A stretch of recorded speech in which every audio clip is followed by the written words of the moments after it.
This is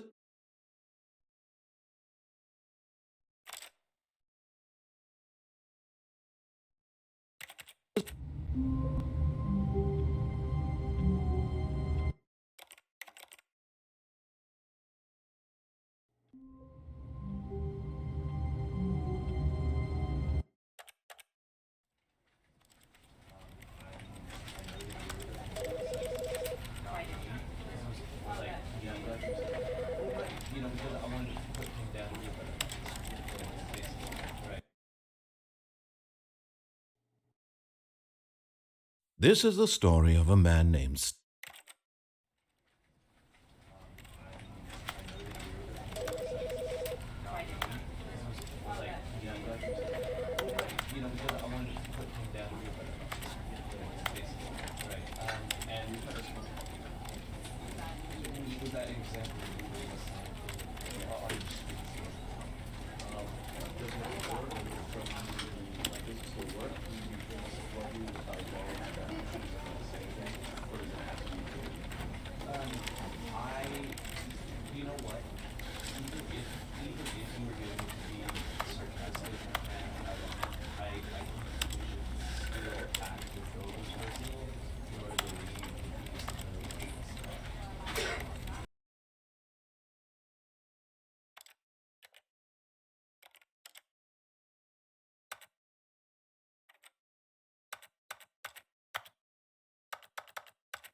This is the story of a man named Stanley.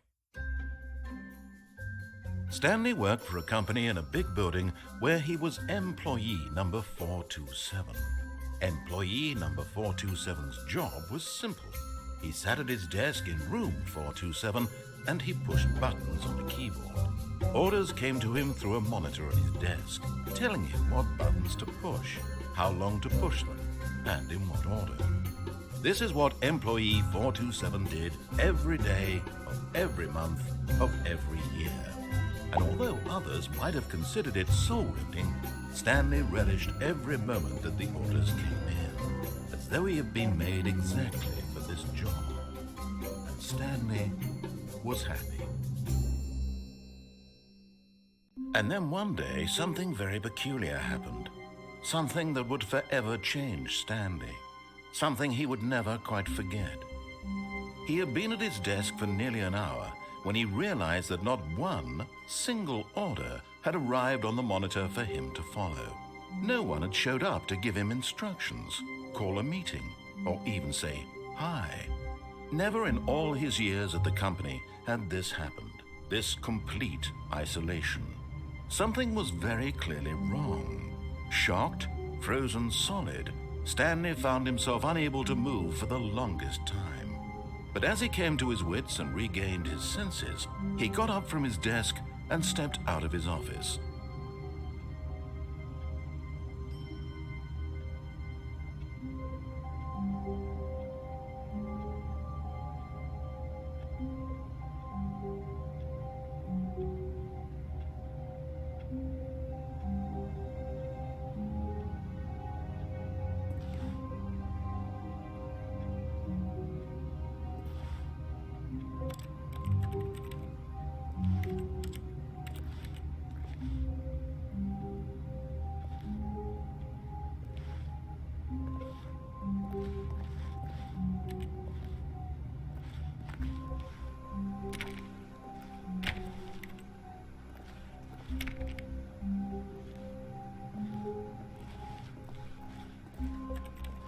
All of his co-workers were gone. What could it mean? Stanley decided to go to the meeting room. Perhaps he had simply missed a memo. No matter how hard Stanley looked, he couldn't find a trace of his co-workers.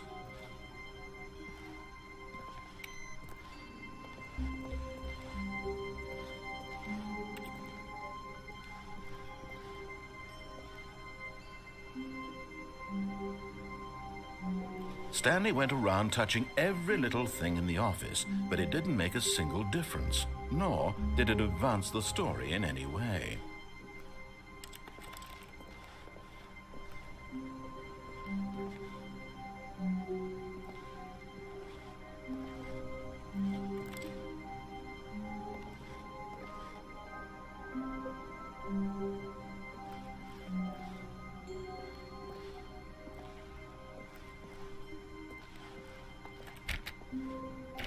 please.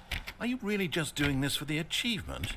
Click a door 5 times. Is that all that you think an achievement is worth? No, no, no, no, no. I can't just give these merits away for such little effort. A measly 5 clicks.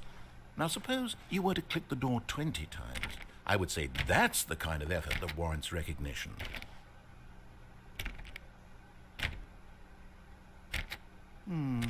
I have to say, I'm still not feeling the satisfaction of witnessing true effort for a noble cause. Perhaps 50 clicks will do it. Yes, almost certainly 50 clicks.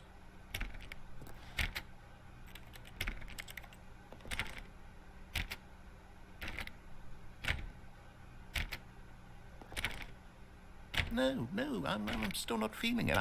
I want this achievement to have meant something. It has to be a true reward for valiant effort. I want to see some hustle, Stanley. I want to see commitment, a willingness to go all the way, no matter what the cost. Why don't you go put 20 clicks into door number 417?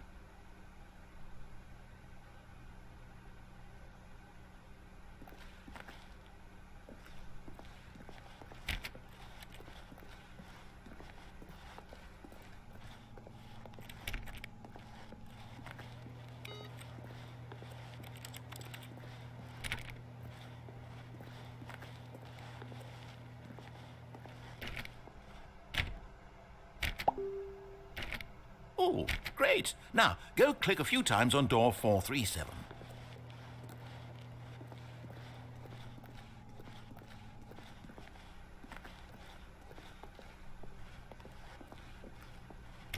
Excellent. I think we're getting somewhere. Now, door 415. Let's give it 10 clicks or so.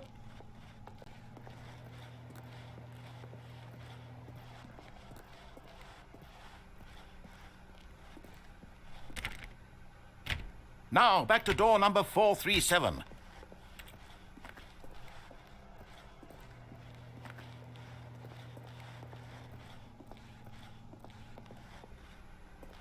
Let's see. How about you click on, well, I don't know, the copy machine? All right, back to room 417. I'm really feeling it now. I think we're getting somewhere.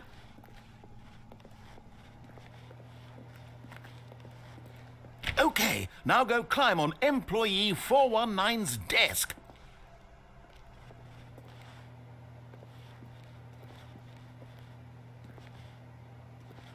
Yes! This is great! You're putting it all on the line, Stanley. I like that. All right, let's keep it up. Go give me a few clicks on door 416.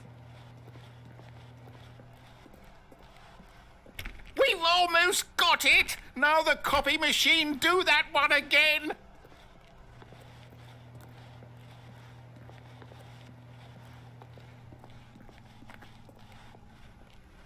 Finish it off, Stanley! 5 clicks on door 430! Yes! We did it! Oh, wow.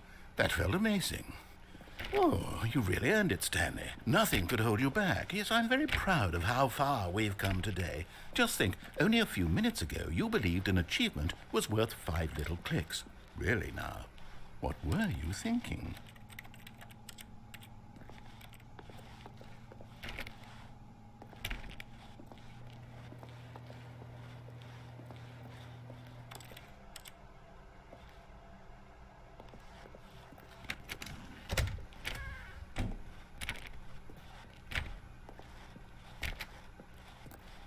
When Stanley came to a set of 2 open doors, he entered the door on his left.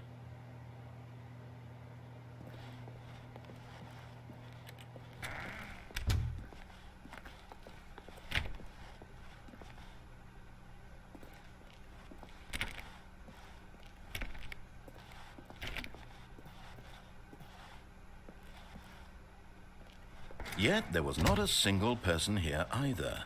Feeling a wave of disbelief, Stanley decided to go up to his boss's office, hoping he might find an answer there.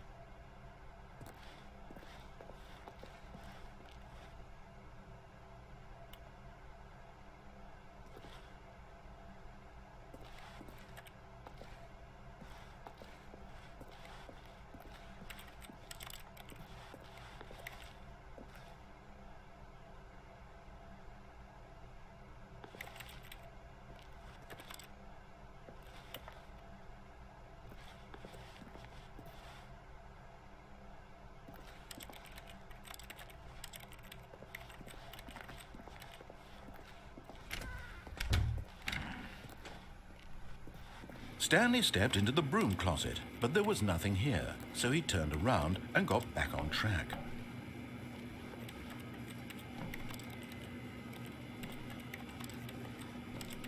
There was nothing here. No choice to make, no path to follow, just an empty broom closet. No reason to still be here.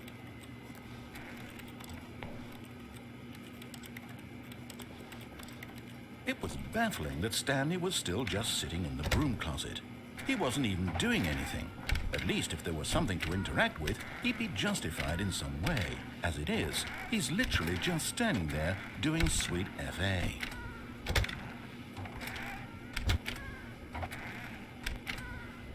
Are you really still in the broom closet? Standing around doing nothing? Why? Please offer me some explanation here. I'm genuinely confused.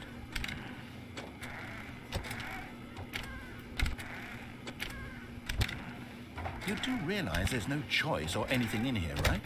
If I'd said Stanley walked past the broom closet, at least you would have had a reason for exploring it to find out.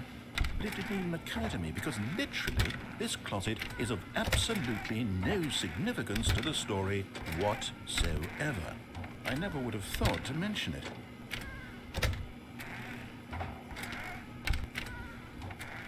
Maybe to you this is somehow its own branching path.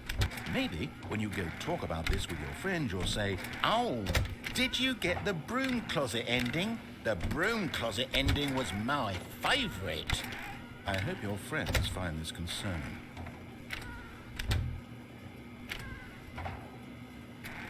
Stanley was fat and ugly and really stupid. He probably only got the job because of a family connection. That's how stupid he is. That or with drug money. Also, Stanley is addicted to drugs and hookers. Well, I've come to a very definite conclusion about what's going on right now. You're dead. You got to this broom closet, explored it a bit, and were just about to leave because there's nothing here, when a physical malady of some sort shut down your central nervous system and you collapsed on the keyboard. Well, in a situation like this, the responsible thing is to alert someone nearby so as to ensure that your body is taken care of before it begins to decompose. Hello? Anyone who happens to be nearby? The person at this computer is dead.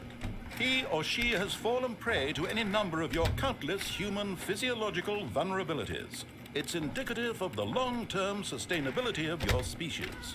Please remove their corpse from the area and instruct another human to take their place at the computer, making sure they understand basic first-person video game mechanics and filling them in on the history of narrative tropes in video gaming, so that the irony and insightful commentary of this game is not lost on them.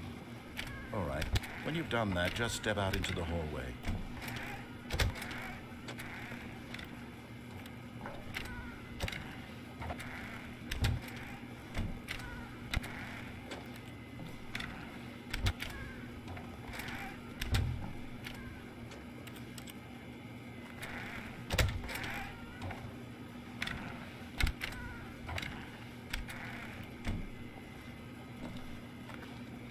Ah, second player. It's good. You too?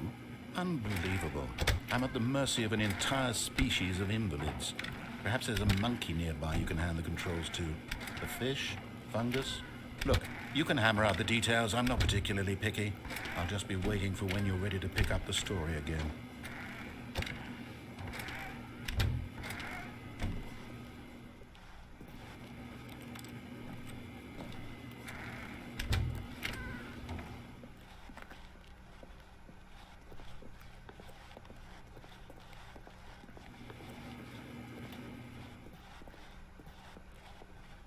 Coming to a staircase, Stanley walked upstairs to his boss's office.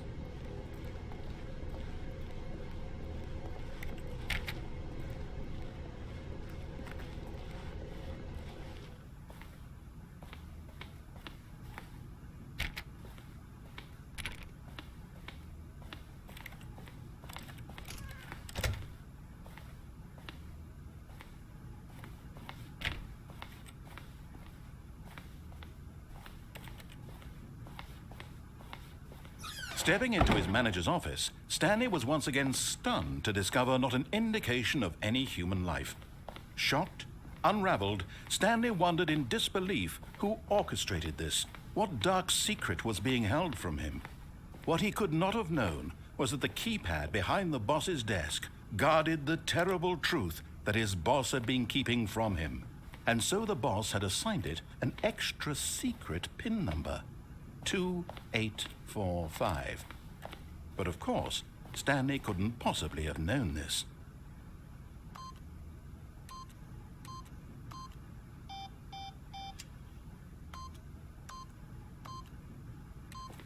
Stanley simply began entering random codes into the keypad, knowing full well the sheer statistical unlikelihood that this would ever result in a correct combination. If he knew that the combo was 2845, it would be another story entirely. But no, this is what he was going to do instead.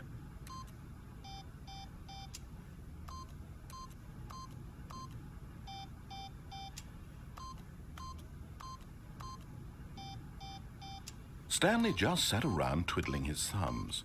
Trying to input anything on the device was useless, since he could never possibly know that the combination was 2845.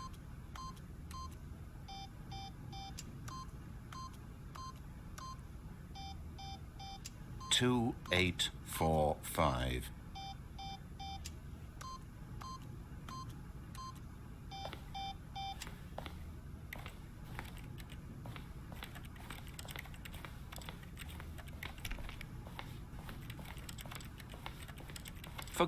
But it turns out that the panel's emergency override kicked in, and the door just opened all by itself. And Stanley got the hell along with the story. Well, whoop-de-doo.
Descending deeper into the building, Stanley realized he felt a bit peculiar. It was a stirring of emotion in his chest, as though he felt more free to think for himself, to question the nature of his job. Why did he feel this now, when for years it had never occurred to him? This question would not go unanswered for long.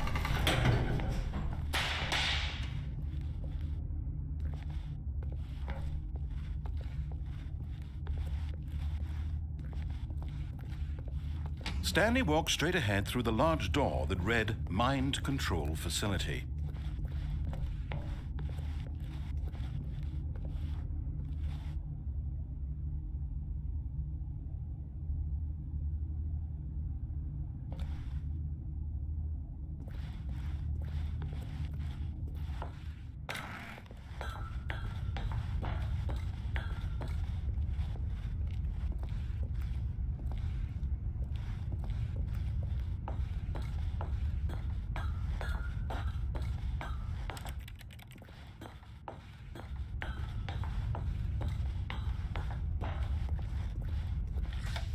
The lights rose on an enormous room packed with television screens.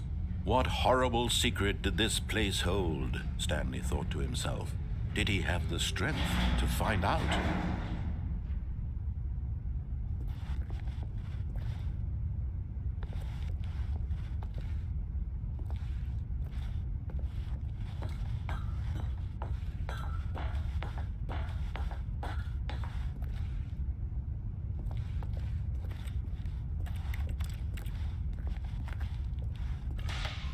Now the monitors jumped to life, their true nature revealed. Each bore the number of an employee in the building, Stanley's co-workers. The lives of so many individuals reduced to images on a screen, and Stanley, one of them, eternally monitored in this place where freedom meant nothing.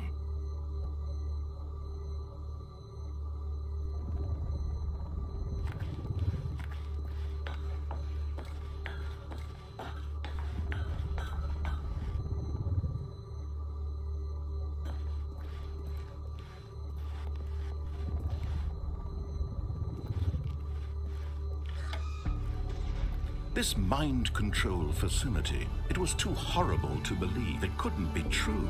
Had Stanley really been under someone's control all this time?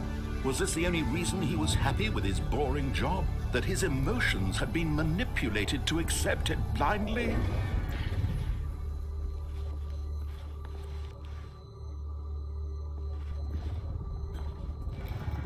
No. He refused to believe it. He couldn't accept it. His own life in someone else's control? Never! It was unthinkable. Wasn't it? Was it even possible? Had he truly spent his entire life utterly blind to the world? But here was the proof. The heart of the operation. Controls labeled with emotions. Happy or sad or content, walking, eating, working, all of it monitored and commanded from this very place. And as the cold reality of his past began to sink in, Stanley decided that this machinery would never again exert its terrible power over another human life, for he would dismantle the controls once and for all.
And when at last he found the source of the room's power, he knew it was his duty, his obligation, to put an end to this horrible place and to everything it stood for.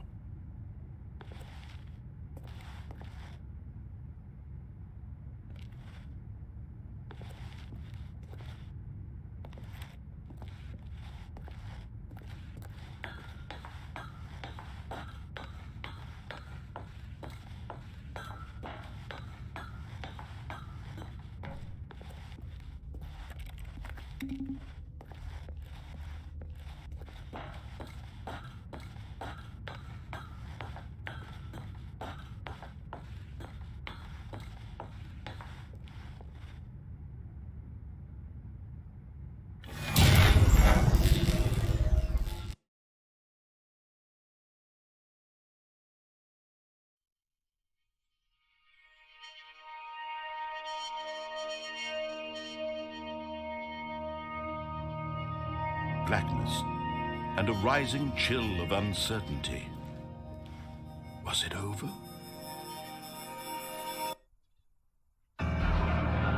Yes! He had won! He had defeated the machine, unshackled himself from someone else's command. Freedom was mere moments away. And yet, even as the immense door slowly opened, Stanley reflected on how many puzzles still lay unsolved. Where had his co-workers gone? How had he been freed from the machine's grasp? What other mysteries did this strange building hold? But as sunlight streamed into the chamber, he realized none of this mattered to him, for it was not knowledge or even power that he had been seeking, but happiness. Perhaps his goal had not been to understand, but to let go. No longer would anyone tell him where to go, what to do, or how to feel. Whatever life he lives, it will be his. And that was all he needed to know. It was perhaps the only thing worth knowing. Stanley stepped through the open door.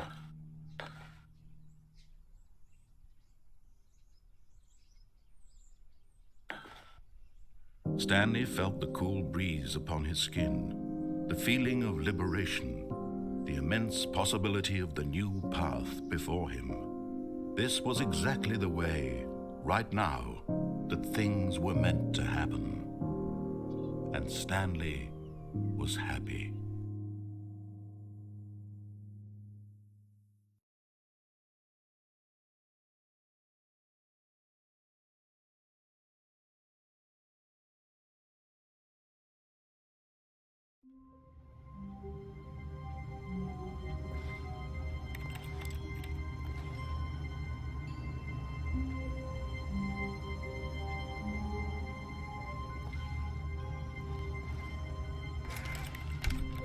But Stanley simply couldn't handle the pressure.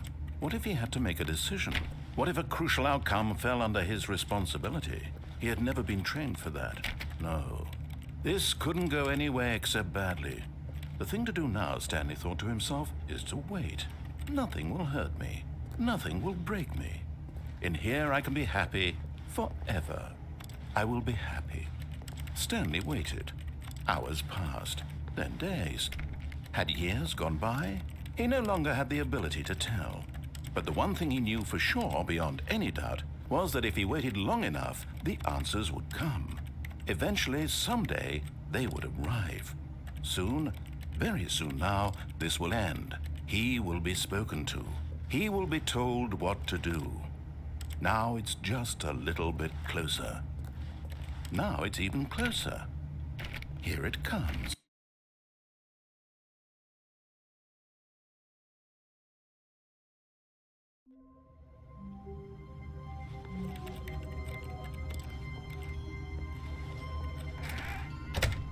But Stanley simply couldn't handle the pressure.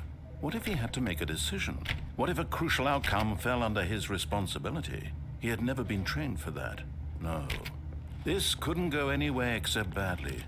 The thing to do now, Stanley thought to himself, is to wait. Nothing will hurt me.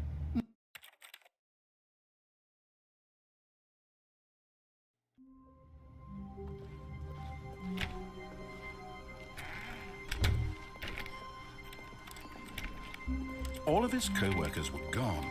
What could it mean? Stanley decided to go to the meeting room. Perhaps he had simply missed a memo.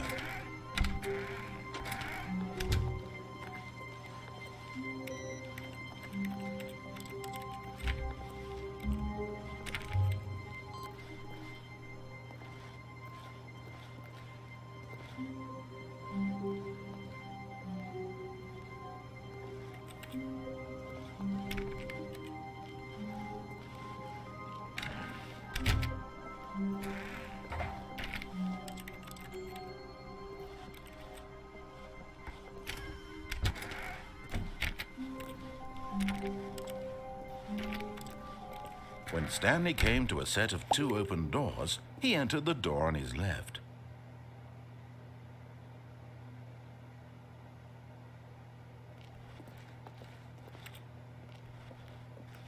This was not the correct way to the meeting room, and Stanley knew it perfectly well.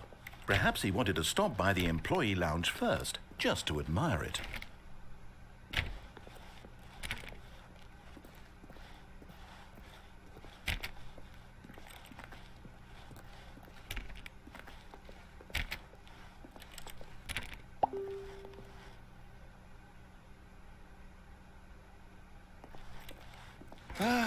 Yes, truly a room worth admiring. It had really been worth the detour after all, just to spend a few moments here in this immaculate, beautifully constructed room. Stanley simply stood here, drinking it all in.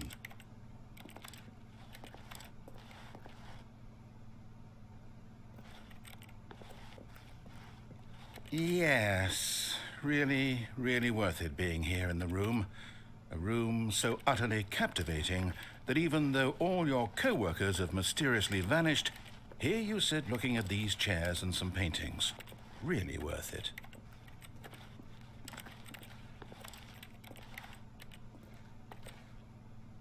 At this point, Stanley's obsession with this room bordered on creepy and reflected poorly on his overall personality. It's possible that this is why everyone left.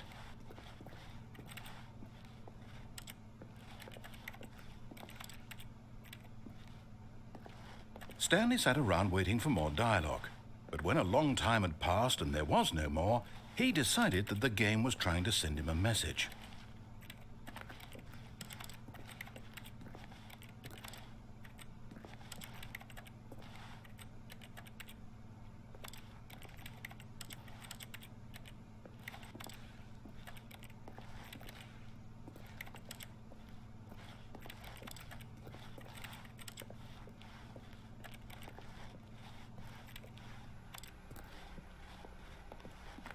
But at last, he'd had enough of the amazing room and took the first open door on his left to get back to business.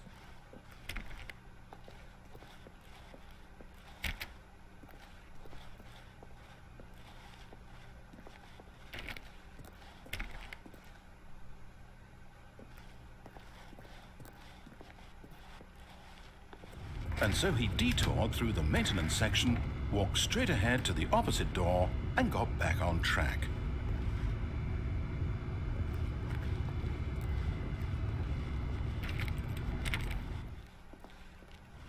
Stanley was so bad at following directions, it's incredible he wasn't fired years ago.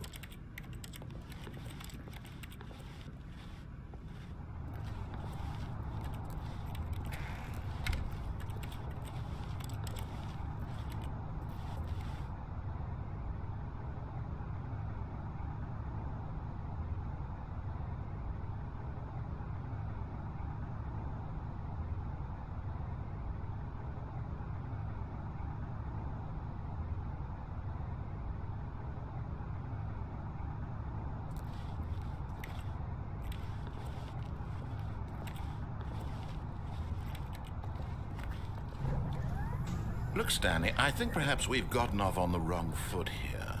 I'm not your enemy, really, I'm not. I realize that investing your trust in someone else can be difficult, but the fact is that the story has been about nothing but you all this time. There's someone you've been neglecting, Stanley. Someone you've forgotten about. Please, stop trying to make every decision by yourself. Now, I'm not asking for me, I'm asking for her. This is it, Stanley. Your chance to redeem yourself, to put your work aside, to let her back into your life. She's been waiting.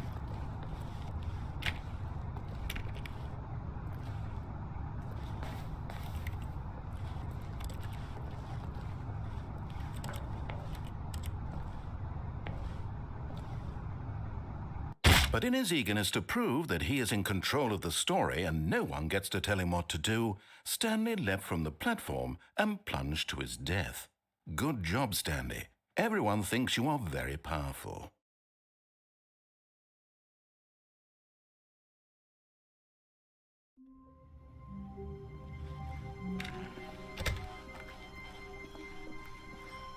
When Stanley came to a set of two open, this was not the correct way to the meeting room, and Stanley knew it perfectly well. Perhaps he wanted to stop by the employee lounge first, just to admire it. Wow, yes, this room. But eager to get back to business, Stanley took the first open door on his left. Stanley was so bad at following directions, it's incredible he wasn't fired years ago. Look, Stanley, I think perhaps we've gotten off on the wrong foot here. I'm not your enemy, really, I'm not. I realize that investing your trust in someone else can be difficult, but the fact is that the story has been about nothing but you all this time. There's someone you've been neglecting, Stanley. Someone you've forgotten about. Please, stop trying to make every decision by yourself. Now, I'm not asking for me, I'm asking for her.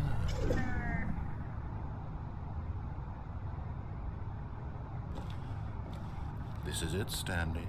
Your chance to redeem yourself, to put your work aside, to let her back into your life. She's been waiting.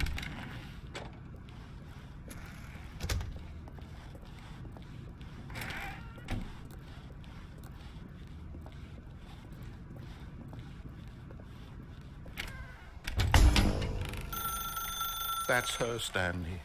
You need to be the one to do this, to reach out to her. If you can truly place your faith in another, then pick up the phone.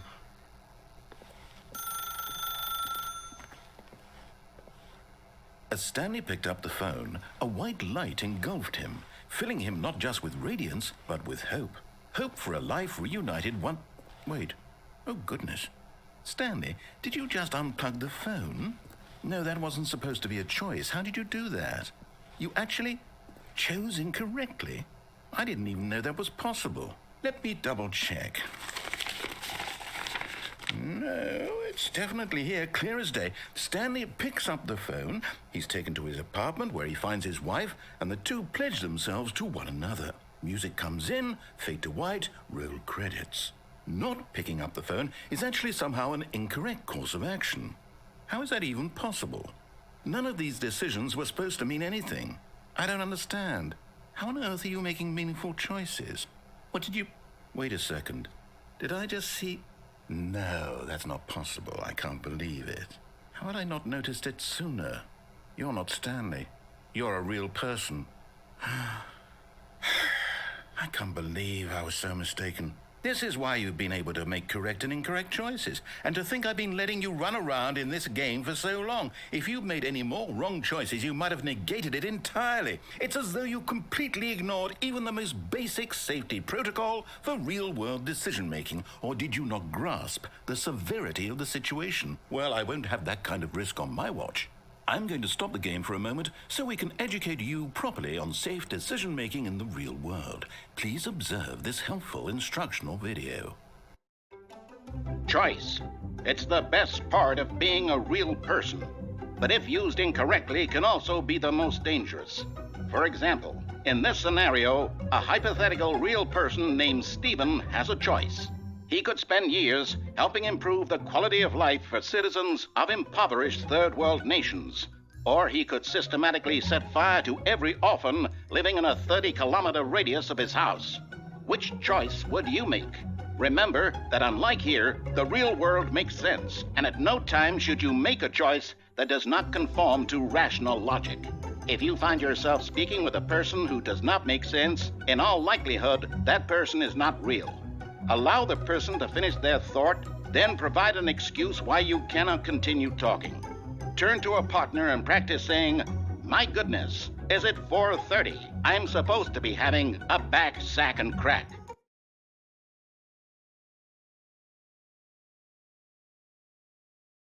Excellent. Making choices on a regular basis is the best part to a healthy decision-making process. Most medical professionals recommend making at least 8 choices per day. Do you make more than 8? Less?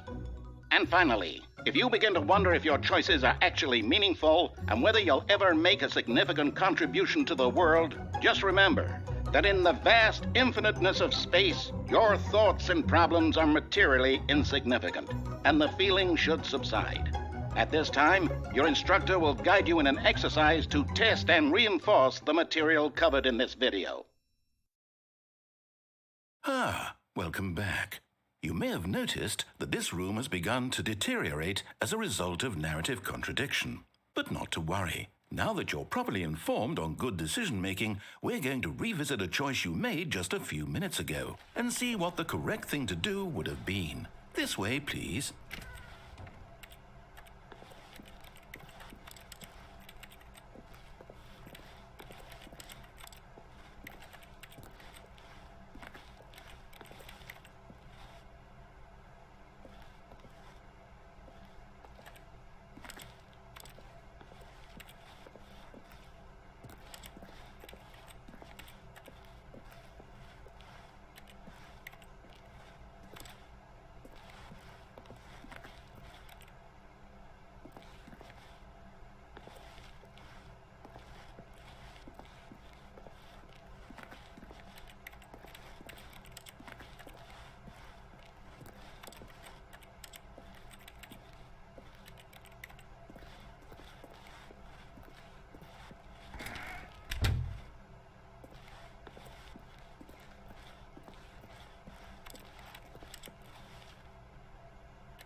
Now that we know your choices are meaningful, we can't have you jumping off the platform and dying.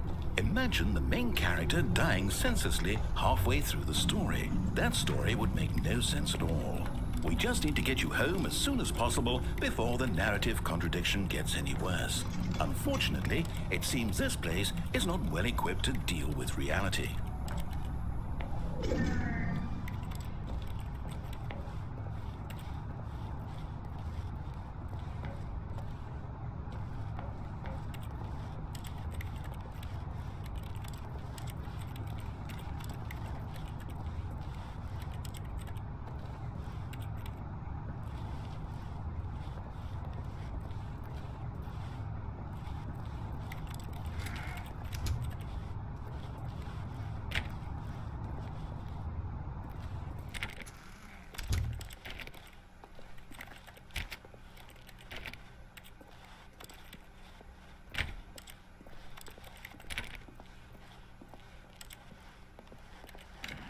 Almost there. You'll take the door on the left, back to the correct ending, the story will have resolution once again, and you'll be home free in the real world.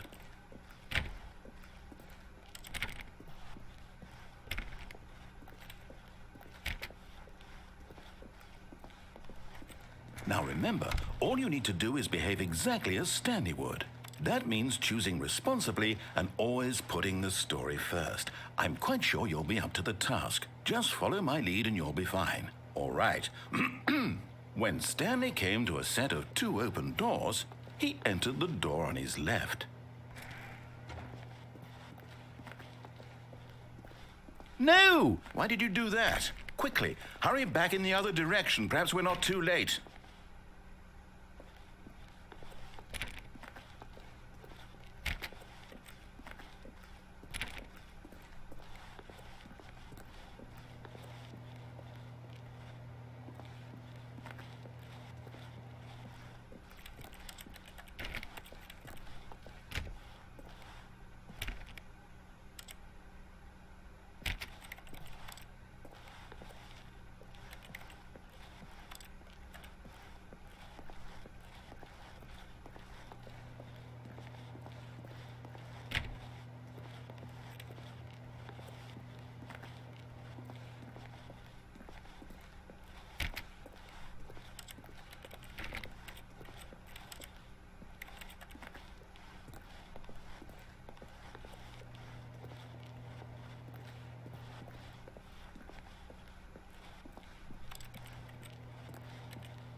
Oh, it's ruined.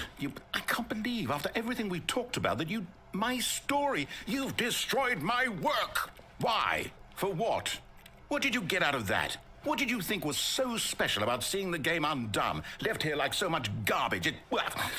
It's worthless now. And what am I supposed to do? Even if there were a way to continue, would it be worth it? To know that my story is now incorrect? How can I go back to that? I can't erase that knowledge. I'll have to live with it forever, reliving its impossibility forever. I couldn't live that way. Is it better to shut the game down entirely? To willingly destroy all of my work? I don't know. What's the answer? What do I do? What do I do? What do I... No, I have to. I have to shut the game down. I have to. I have to.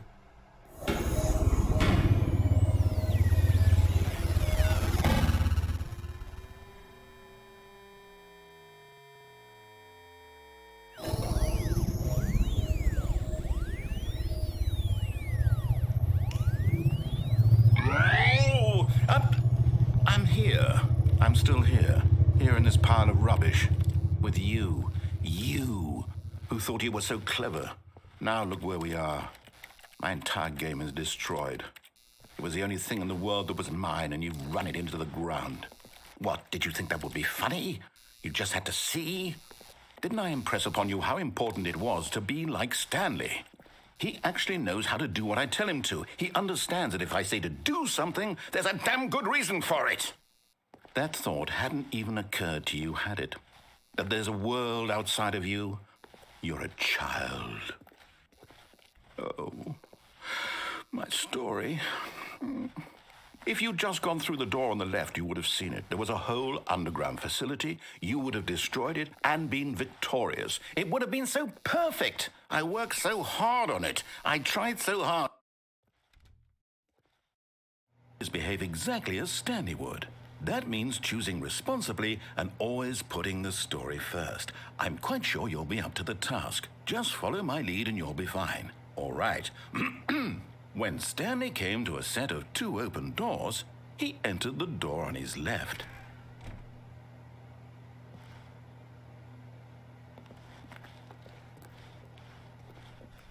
No! Why did you do that? Quickly, hurry.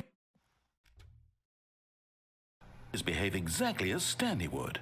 That means choosing responsibly and always putting the story first. I'm quite sure you'll be up to the task. Just follow my lead and you'll be fine. All right. When Stanley came to a set of 2 open doors, he entered the door on his left.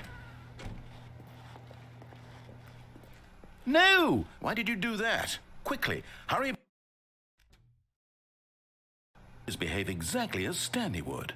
That means choosing responsibly and always putting the story first. I'm quite sure you'll be up to the task. Just follow my lead and you'll be fine. All right.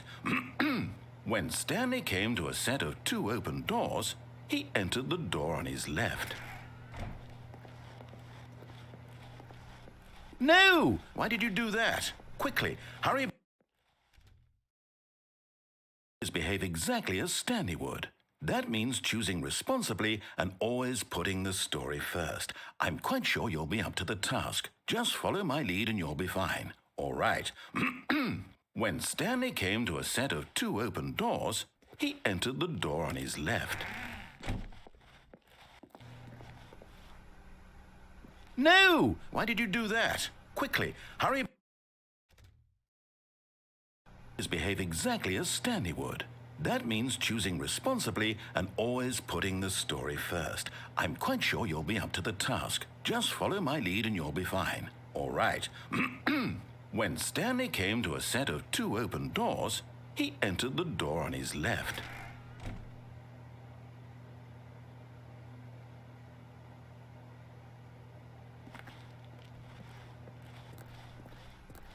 No! Why did you do that? Quickly, hurry.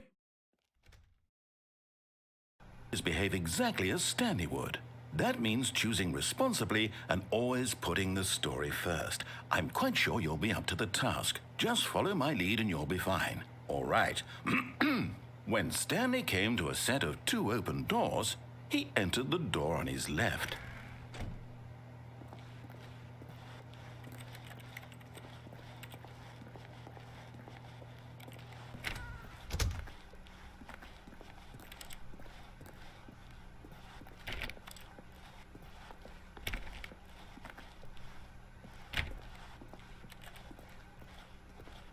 Yet there was not a single person here either.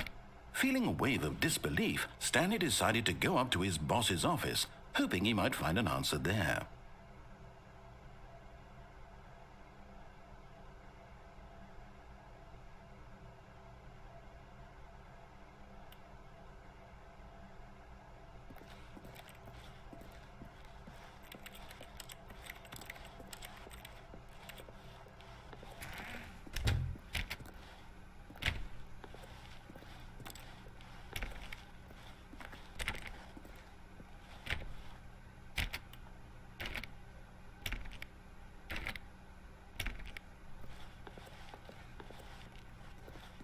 Coming to a staircase, Stanley walked upstairs to his boss's office.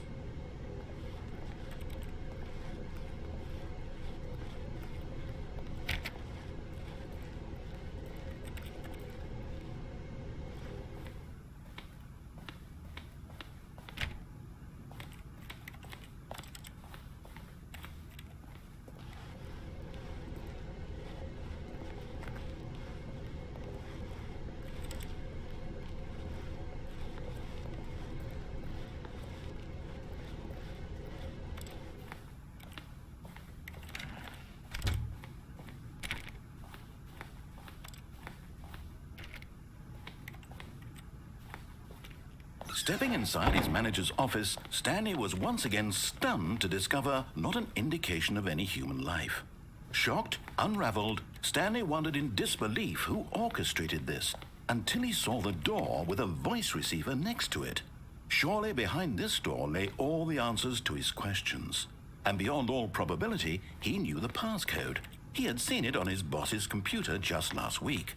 Night Shark 115. Was this the code to open the door?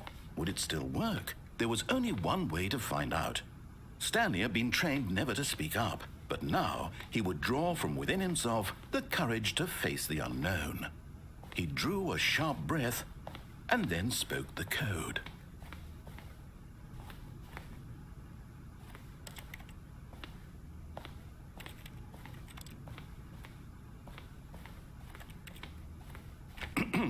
Stanley spoke the code.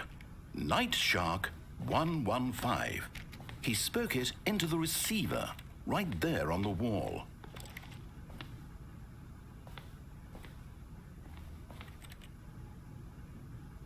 I'm sorry, is there a problem? You didn't mishear me, did you? Please speak the code into the receiver. Otherwise we can't get on with the story. This is a crucial step.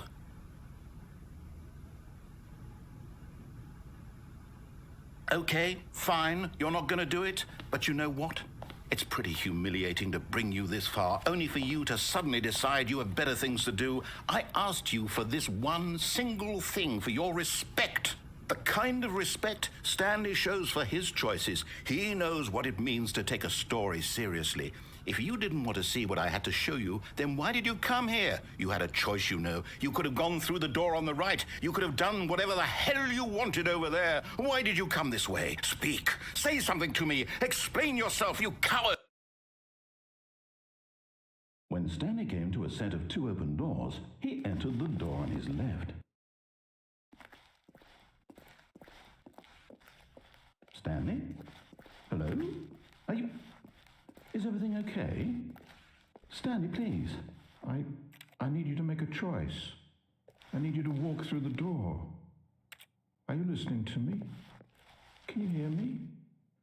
Is everything all right? Stanley, this is important. The story needs you. It needs you to make a decision. It cannot exist without you. Do you understand me?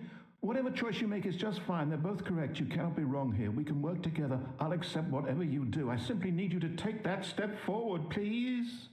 Choose. Do something. Anything. This is more important than you can ever know. I need this. The story needs it. So, you hear me? Are you there? Are you listening to this? Stanley, are you there? Okay. It's okay, I can wait. You need time to decide. Time to make sure your choice is correct. That is the best choice. That's all right. I'll wait for you to decide what's the right thing to do. Take as much time as you need.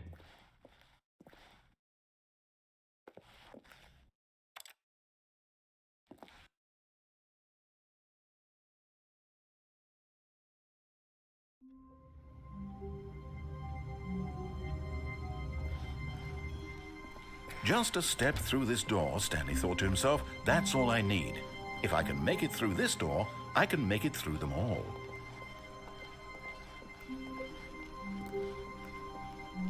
When Stanley came to a set of two open, this was not the correct way to the meeting room, and Stanley knew it perfectly well.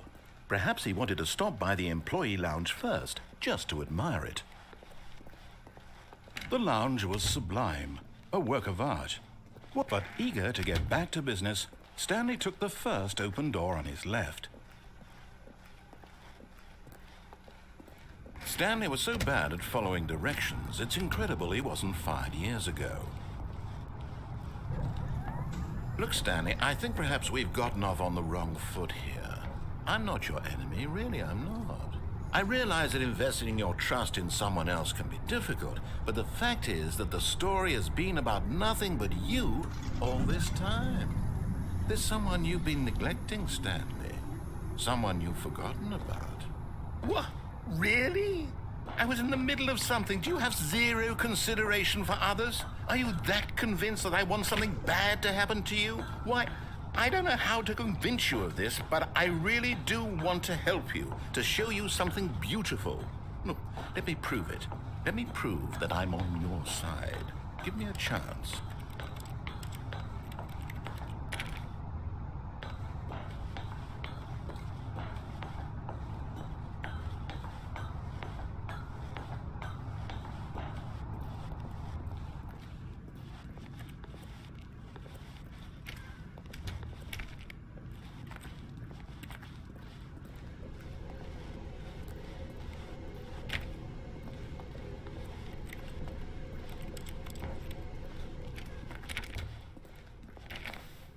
Now listen carefully, this is important. Stanley walked through the red door. Aha, perhaps you misunderstood. Stanley walked through the red door. I still don't think we're communicating properly. Stanley walked through the red door. All right, fine, go ahead, Stanley. You want to know so badly what's out there? You want to find out what lies at the end of this road you've chosen? Well, don't let me stop you. You see? There's nothing here. I haven't even finished building this section of the map because you were never supposed to be here in the first place. Broken rooms, exposed developer textures. Is this what you had wanted? Was it worth ruining the entire story I had written out specifically for you? Do you not think I put a lot of time into that? Because I did. And in the end, it was all for nothing. Because this is what you wanted to see. Help me here, Stanley. Help elucidate these strange and unknowable desires of yours. What would have made this game better? What did you want to see? Vehicles? Skill trees? Work with me. You've given me absolutely nothing so far. Tell you what. Let me take a stab in the dark at a new design, and you can give me some feedback. There we go. A third option. This already feels leaps ahead of where we were before. Go ahead, Stanley. Take it for a spin.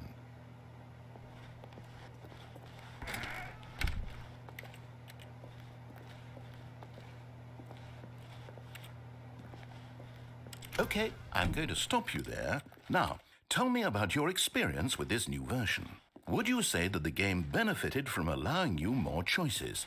Feel free to be honest. I'm looking for some real critical feedback here.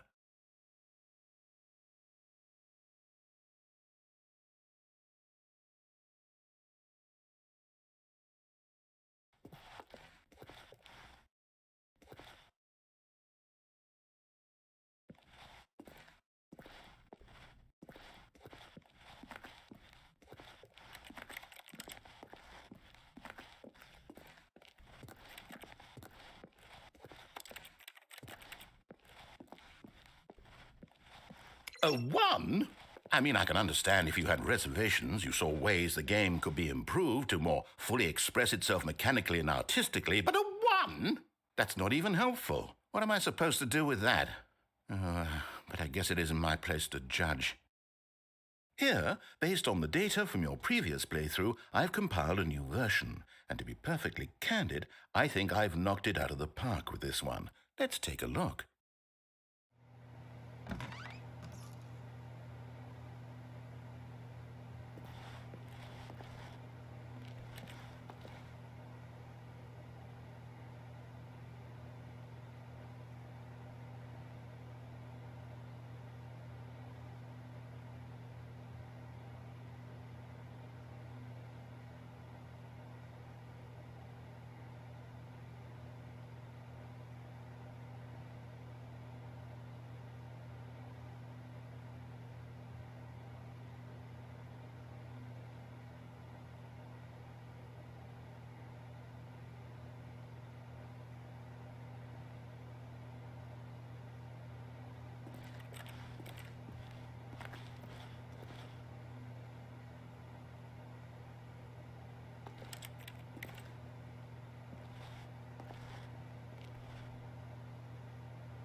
Now, would you say that competitive leaderboard helped you feel motivated to keep walking through doors? Again, honest answers, please.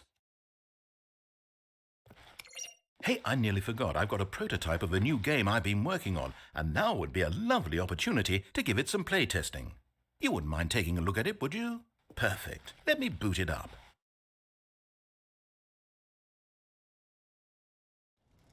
In this game, the baby crawls left towards danger. You click the button to move him back to the right, and if he reaches the fire, you fail.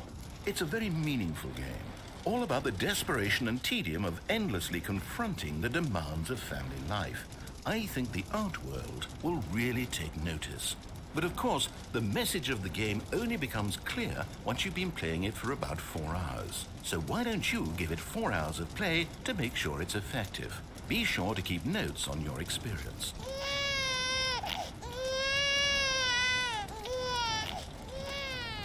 You heartless bastard. Did you do it because you hate babies or purely to spite me? Because if it's the latter, well, I don't know what to do. I'm completely out of ideas. I can't think of a single thing that might improve the experience for me. I'm not even going to try. I'm out, I'm done. It's over. Thank you for playing. Your input was extremely valuable. Oh, hey, since my game was so awful, why don't we play someone else's game, just to ease the pain? Let's see. What do we have here? Yes, this seems like it'll work. Let's give it a shot.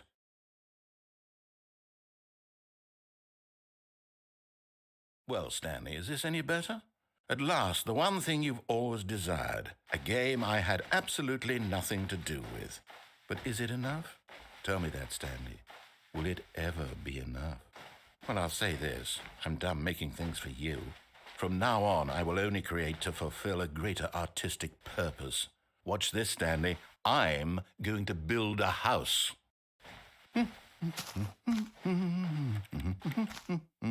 This will go here, no, here, and then...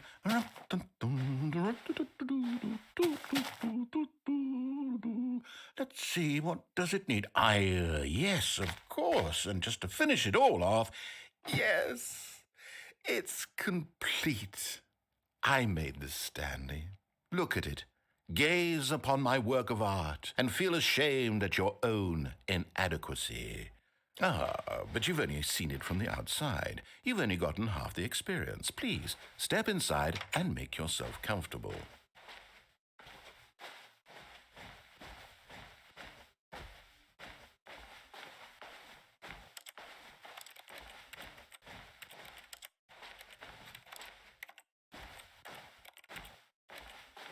Isn't it grand? Isn't it perfect? It could only be better if... Wait, that's it. We must rebuild it out of diamond. Diamond everything. Yes, yes, yes. Come along, Stanley. We have to go mining.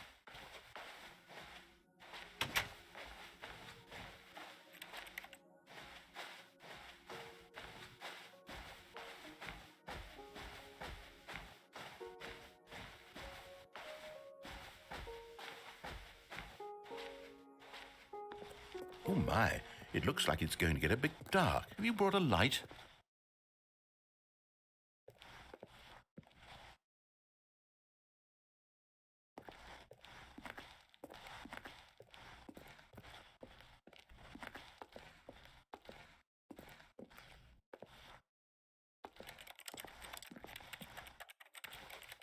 Oh, no. This is far more open-ended than I had in mind. I'm looking for something more narrow and linear. Something that makes you feel utterly irrelevant. This won't do at all. 1 out of 5. Even the diamonds couldn't save this one. Okay, new game.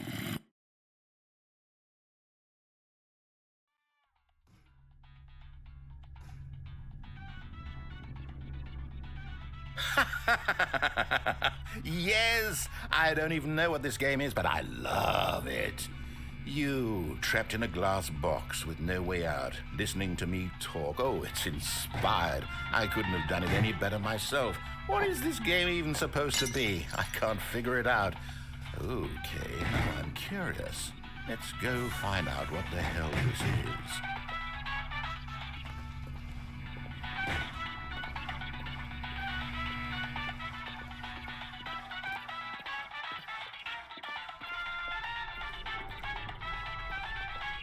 Oh, it's a puzzle.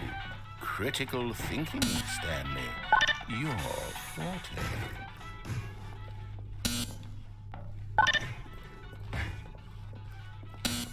Genius. No, actually, you know what? I think that's plenty. I really don't care much to see you stumble through any more of these games, and I highly doubt you're any wiser for the experience. Which is why, rather than continue to waste my time, I'm just going to leave you here. You can pretend you've beaten the game if it makes it any richer for you, but as for me, I've had enough. So, why don't you get cozy in this room, and if you have any grand revolutionary ideas for the perfect video game, you can just sit there and let it ball up inside you for all eternity. I don't need your advice. I don't need your ratings. And I certainly don't need the validation of a man whose job is to push buttons. I think I'll just go about my business, making meaningful cultural contributions to the world. And perhaps every now and then, I'll think back to a man named Stanley who was objectively wrong in every decision he ever made. The thought won't last long. Goodbye, Stanley. Good luck with your work. And I sincerely hope that everyone lives happily ever after.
I wonder what he found.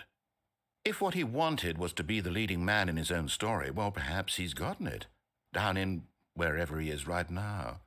I wonder if he's happy with his choice, and if he's learned the heavy cost that comes with it. He'll understand soon what I was trying to tell him. He needs me. Someone who will wrap everything up at the end, to make sense out of the chaos and the fear and the confusion. That's who I am. That is what I mean to this world. Oh, yes.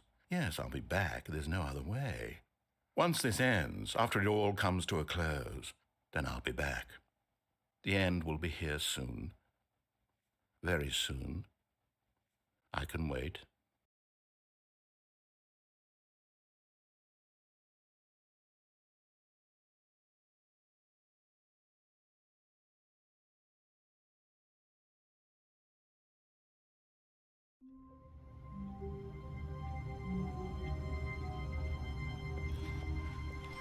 All of his co-workers were... Wait, no. This isn't the right office, is it? Is this Stanley's office?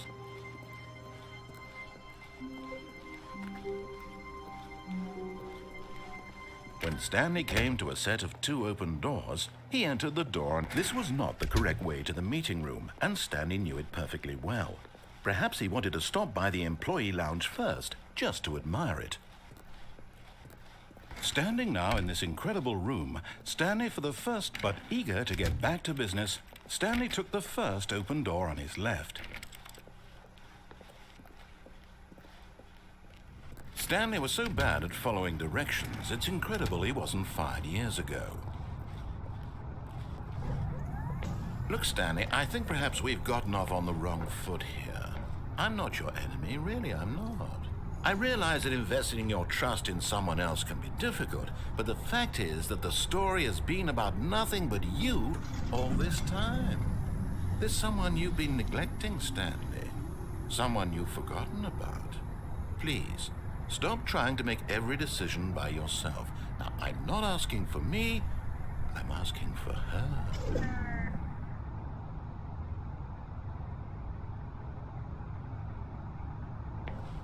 This is it, Stanley. Your chance to redeem yourself, to put your work aside, to let her back into your life. She's been waiting. That's her, Stan. Oh,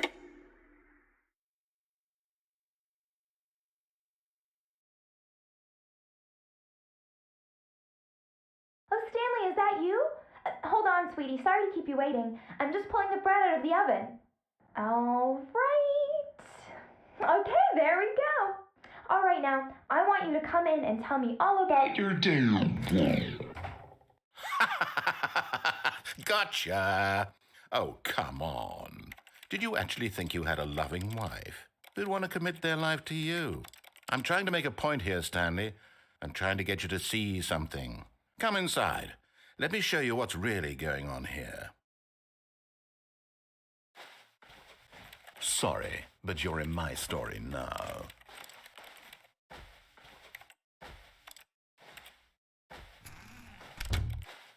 This is a very sad story about the death of a man named Stanley.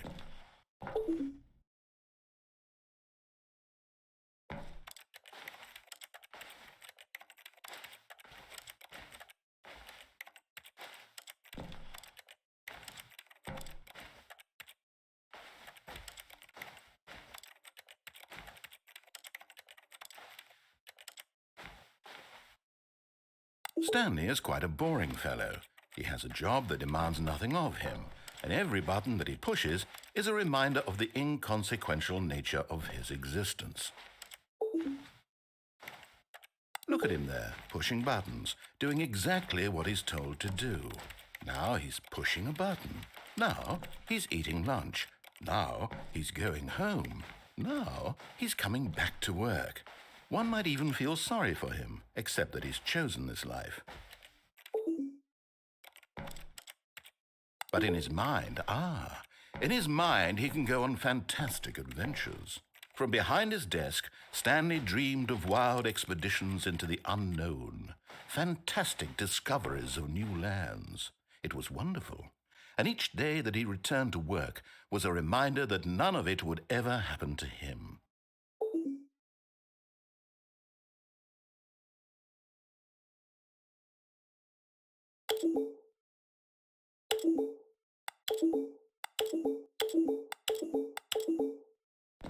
And so he began to fantasize about his own job. First, he imagined that one day while at work, he stepped up from his desk to realize that all of his co-workers, his boss, everyone in the building had suddenly vanished off the face of the earth. The thought excited him terribly.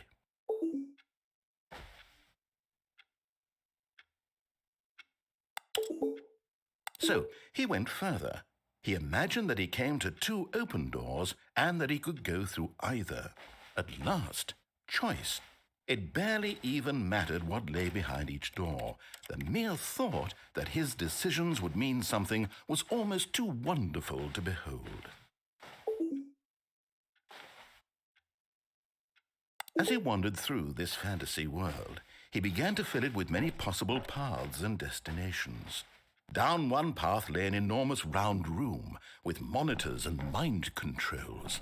And down another was a yellow line that weaved in many directions. And down another was a game with a baby. And he called it the Stanley Parable.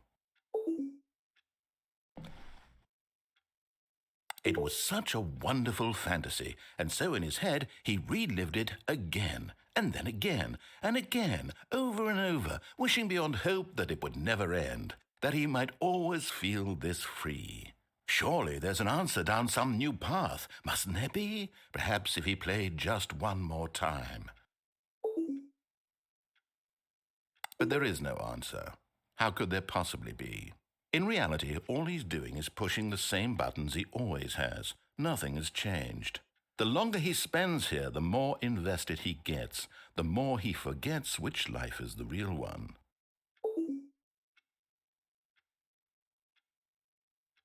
And I'm trying to tell him this, that in this world he can never be anything but an observer, that as long as he remains here, he's slowly killing himself. But he won't listen to me. He won't stop. Here, watch this. Stanley, the next time the screen asks you to push a button, do not do it. You see? Can he just not hear me? How can I tell him in a way that he'll understand that every second he remains here, he's electing to kill himself? How can I get him to see what I see? How can I make him look at himself?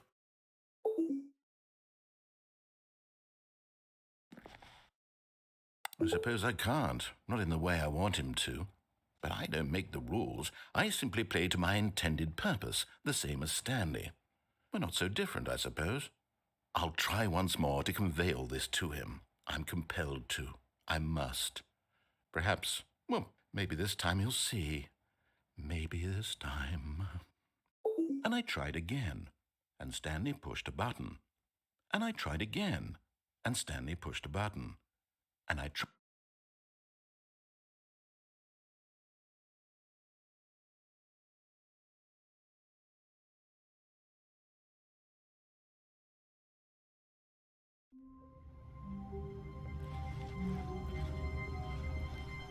Already this was uncomfortable, and Stanley decided that as soon as he found a new space he felt safe in, that he would never leave it again in his life.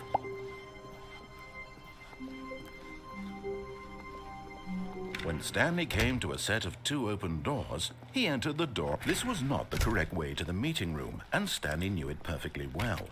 Perhaps he wanted to stop by the employee lounge first, just to admire it. Stanley felt lightheaded, butterflies in his stomach, but eager to get back to business, Stanley took the first open door on his left. Stanley was so bad at following directions, it's incredible he wasn't fired years ago. Look, Stanley, I think perhaps we've gotten off on the wrong foot here. I'm not your enemy, really, I'm not. I realize that investing your trust in someone else can be difficult, but the fact is that the story has been about nothing but you all this time. There's someone you've been neglecting, Stanley. Someone you've forgotten about. Please. What? Really?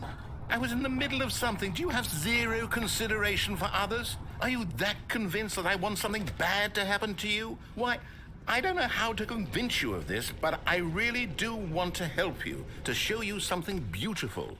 Look, let me prove it. Let me prove that I'm on your side. Give me a chance. Now listen carefully, this is important. Stanley walked through the red door. Oh, thank God you are willing to listen to me. Do you see that I really have wanted you to be happy all this time? The problem is all these choices. The two of us always trying to get somewhere that isn't here. Running and running and running, just the way you're doing right now. Don't you see that it's killing us, Stanley? I want it to stop. We would both be so much happier if we just stopped. And I think I have a solution. Here, let me show you.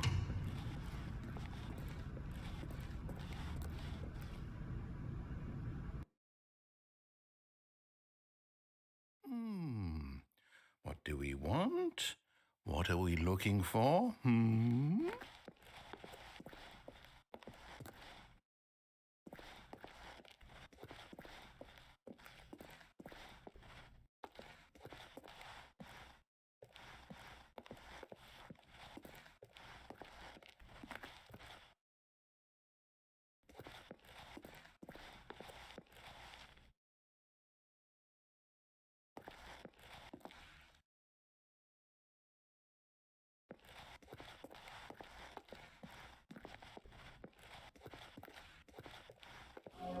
Here. Yes. Oh, it's beautiful, isn't it? If we just stay right here, right in this moment with this place, Stanley, I think I feel happy. I actually feel happy.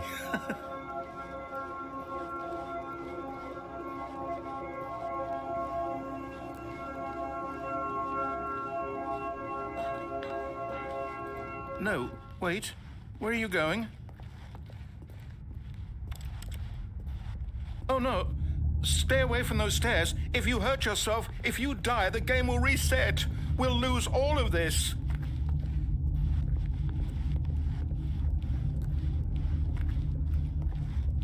Please, no, Stanley, let me stay here. Don't take this from me.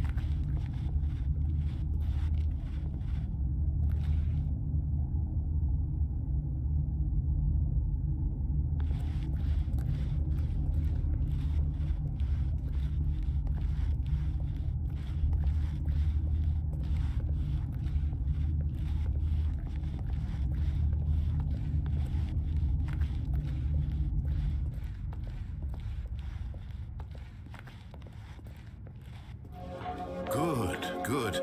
We can't be too safe. Promise me you won't go back there. Just stay here.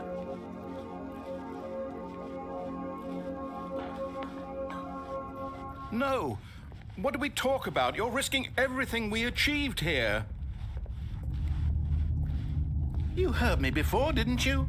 You will die. What about this isn't getting through to you?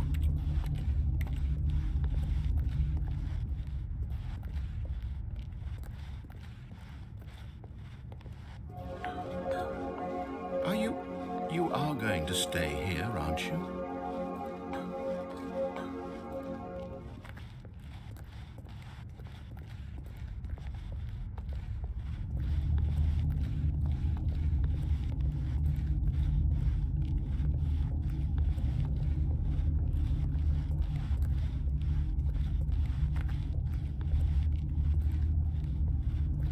Please, Stanley, think about what you're doing.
had me worried there for a moment. Now, can we please get back to the... No. No, what are you doing, Stanley?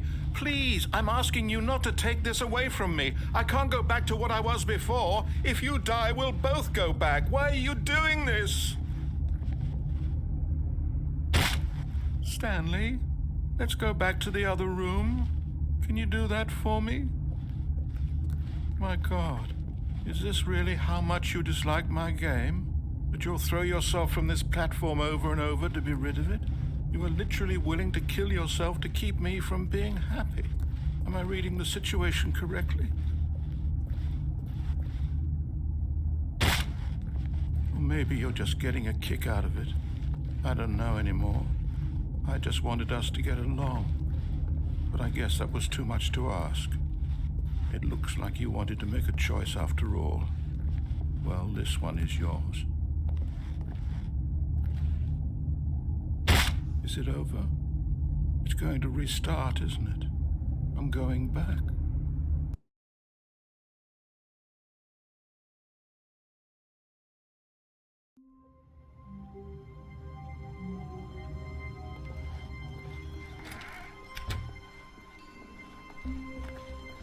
When Stanley came to a set of 2 open doors, this was not the correct way to the meeting room, and Stanley knew it perfectly well. Perhaps he wanted to stop by the employee lounge first, just to admire it. The lounge was grand, majestic, perhaps, but eager to get back to business, Stanley took the first open door on his left. And so he detoured through the maintenance section, walked straight ahead to the opposite door, and got back on track.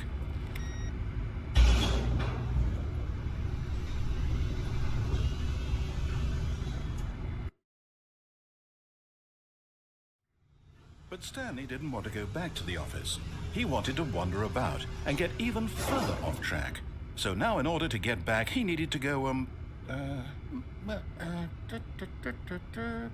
from here, it's, left.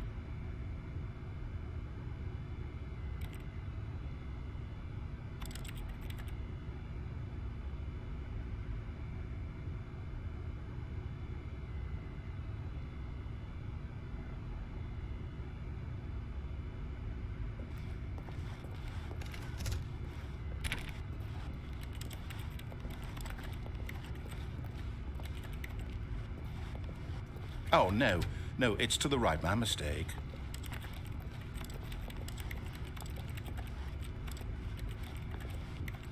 No, not the right. Why would I have ever said it was to the right? What was I thinking? It's clearly... Oh dear, would you hold on for a minute, please? Now, let's see, we went down right, left, down, left, right... Yep, okay, yes. I've got it now. This story is absolutely, definitely this way.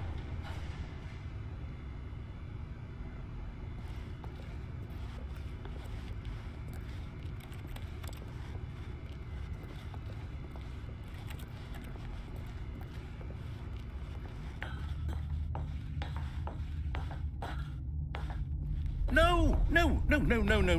This isn't right at all. You're not supposed to be here yet. This is all a spoiler. Quick, Stanley, close your eyes. Okay. We just have to get back to, oh, who am I kidding? It's all rubbish now. The whole story completely unusable. How about, rather than waste my time trying to salvage this nonsense, we'll just restart the game from the beginning. And this time, suppose we don't wander so far off track, Okay, from the top.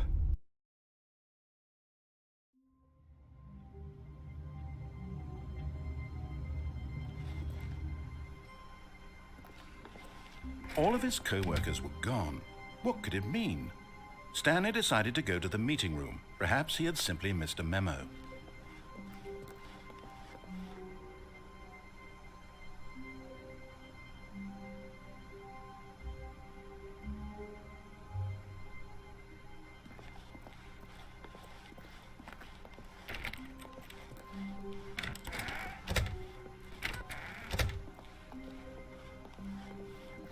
When Stanley... Wait, what? No, No, I restarted. I swear I definitely restarted the game over, completely fresh. Everything should be... Oh, did something change? Stanley, did you change anything when we were back in that room with all the monitors? Did you move the story somewhere or... Hold on. Why am I asking you? I'm the one who wrote the story. It was right here just a minute ago. I know for sure that it's here somewhere. Okay, then. It's an adventure. Come, Stanley. Let's find the story.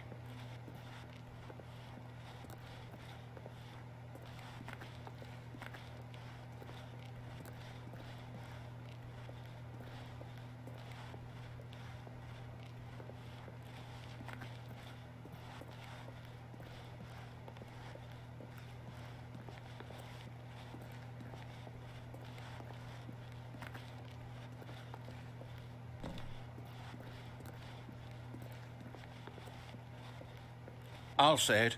This is the worst adventure I've ever been on. I can promise you there definitely was a story here before. Do we need to restart the game again? Well, I find it unlikely that we'll ever progress by starting over and over again, but it's got to be better than this. Okay, let's give it a shot. Why not?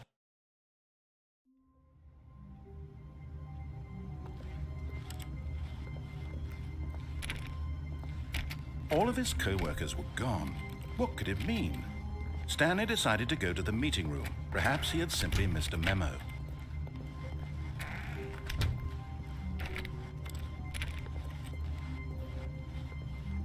Okay, yep, it's worse. I might be remembering this wrong. It's possible the story is back where we just came from. Why don't we go back the other direction and see if we missed anything?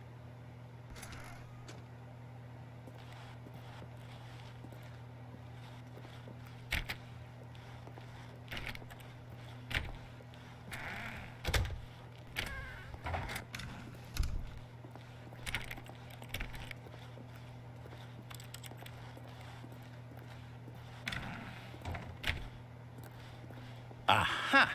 I knew we'd miss something. The story. Here it comes.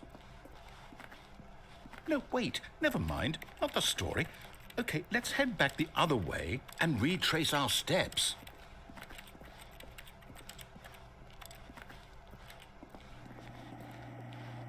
Now this...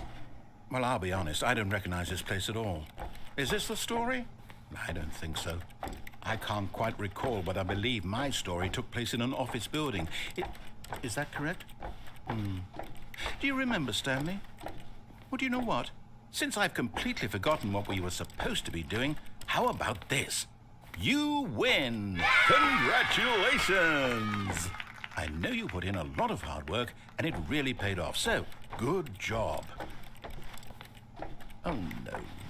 No, I don't feel right about this at all. We both know you didn't put in any actual work for that win. Some people win fair and square, and this was not one of those situations.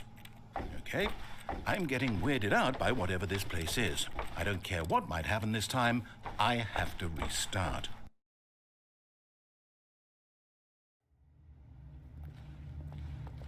All right, I've got a solution. This time, to make sure we don't get lost, I've employed the help of the Stanley Parable Adventure Line. Just follow the line. How simple is that?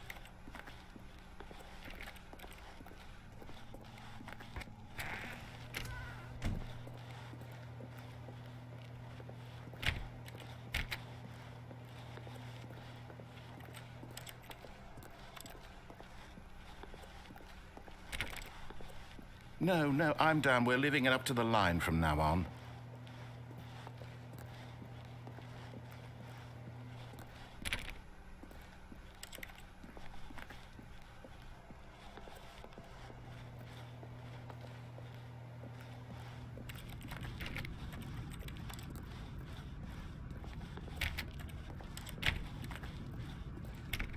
You see, the line knows where the story is. It's over in this direction.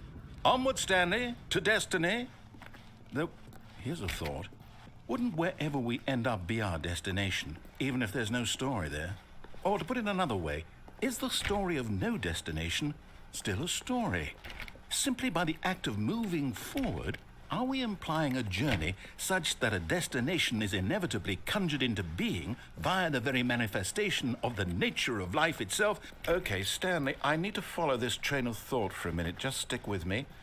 Now, we can both agree that the nature of existence is in fact a byproduct of one's subjective experience of that existence, right? Okay. Now, if my experience of your existence rests inside of your subjective experience of this office, is this office, in fact, the skeleton of my own relative experiential mental subjective construct? Whoa. Hang on. That got a bit weird back there. Well, I'd like to apologize. Not sure where I was going with all that. You know what? I think what we need right now is a bit of music to lighten the mood.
Cut the music, go back and look at that fern.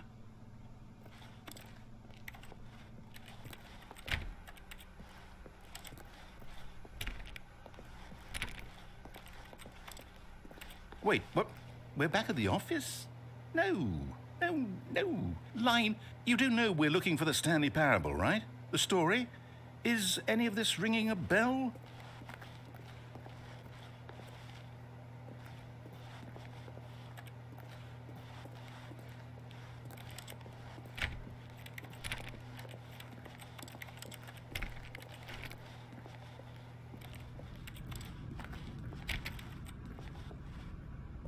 Oh, No, no, no, not again. Line, how could you have done this to us? And after we trusted you, after everything we've been through, you... Oh, I can't take this anymore. To hell with it. Restart.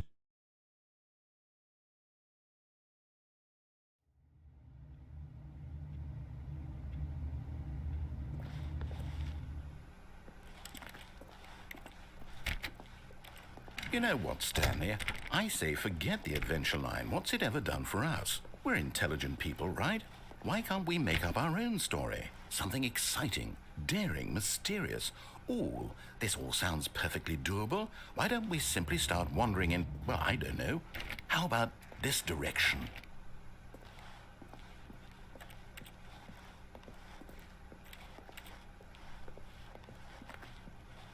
Now, yes, this is exciting. Just me and Stanley forging a new path, a new story. Well, it could be anything. What do you want our story to be? Go wild. Use your imagination. Whatever it might be, Stanley, I'm ready for it.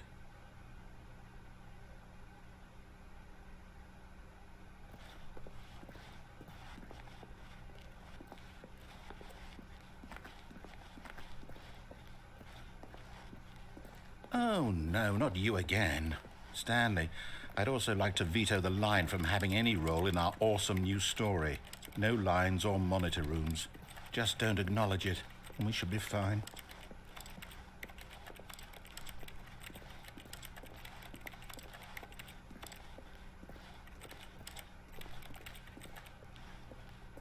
Ah, a choice. We get to make a decision. From here, the story is in our control. How important we mustn't squander the opportunity. In fact, I believe I need a minute to think here. Just walk in circles for a minute. Okay, so I know that each door has to lead somewhere, which means that somewhere, the place where we're trying to go, there must be a reverse door that leads here. And that in turn means that our destination corresponds with the counter-inverted reverse door's origin. So starting from the right, let us ask, will taking the right door lead us to where we're going? And since the answer is clearly yes, then by all accounts, the door on the right is the correct one. Another victory for logic. Come, Stanley, our destiny awaits.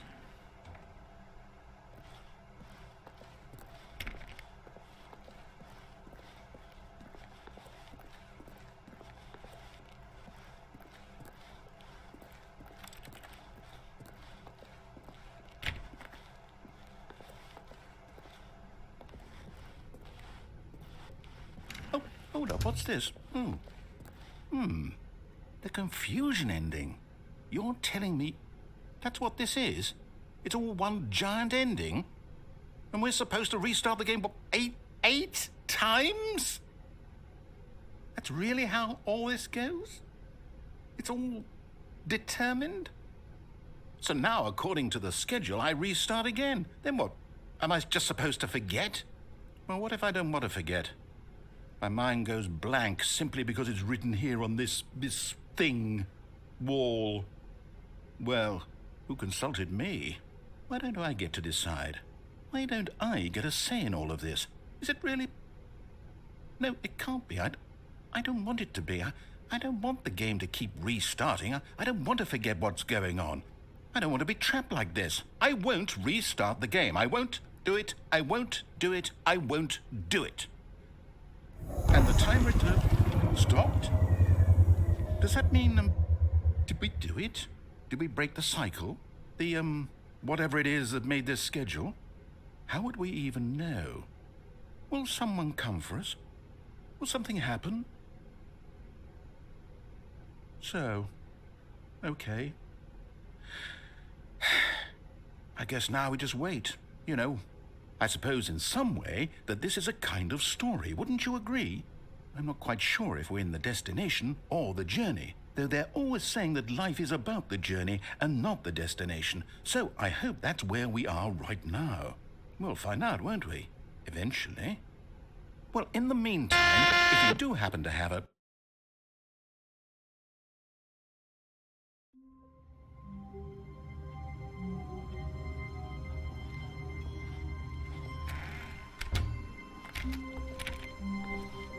All of his co-workers were gone.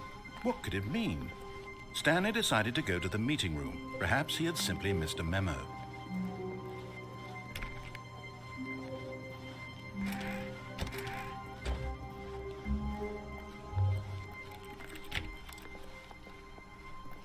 When Stanley came to a set of 2 open doors, he entered the door on his left.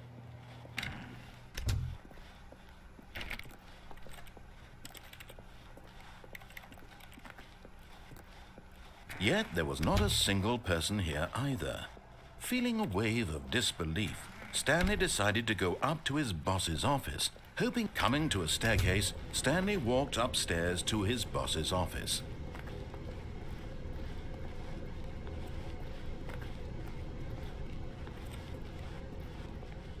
But Stanley just couldn't do it.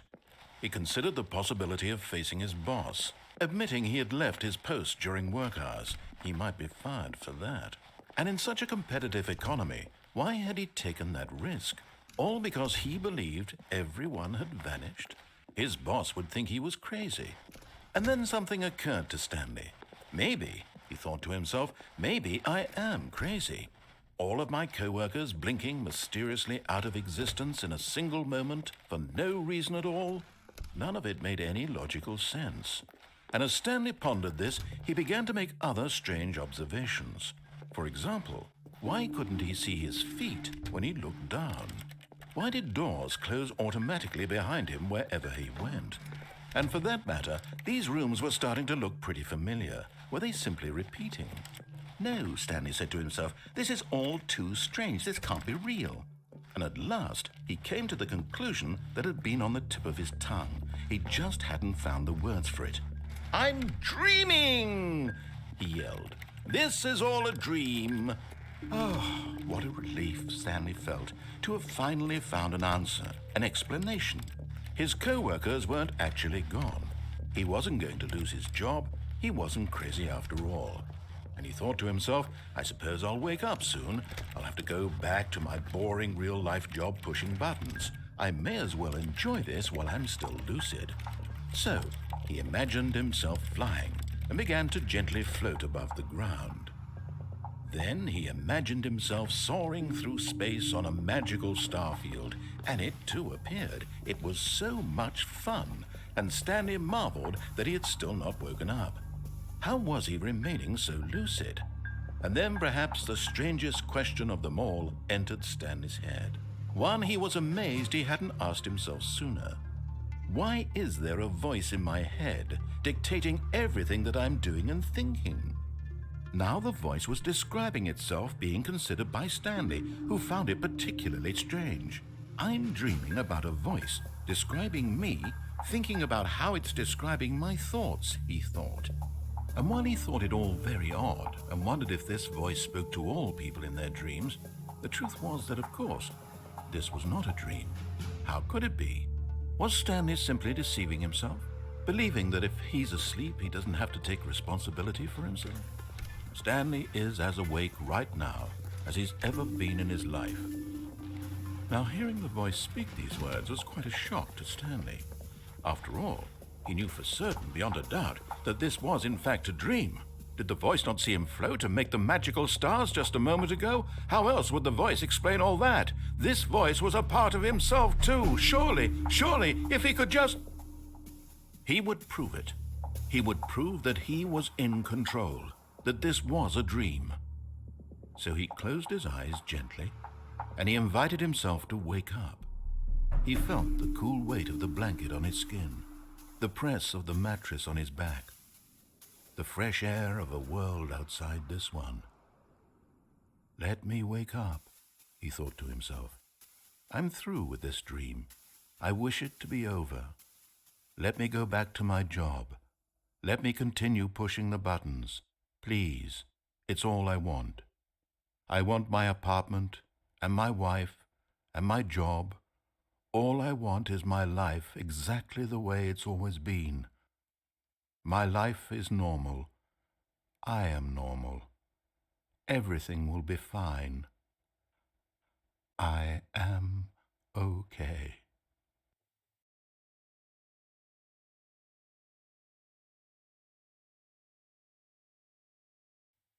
Stanley began screaming. "Please, someone, wake me up. My name is Stanley. I have a boss. I have an office. I am real. Please, just someone tell me I am real. I must be real. I must be. Can anyone hear my voice? Who am I? Who am I?" And everything went black.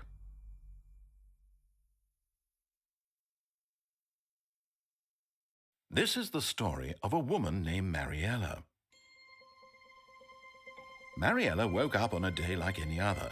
She arose, got dressed, gathered her belongings, and walked to her place of work. But on this particular day, her walk was interrupted by the body of a man who had stumbled through town talking and screaming to himself, and then collapsed dead on the sidewalk.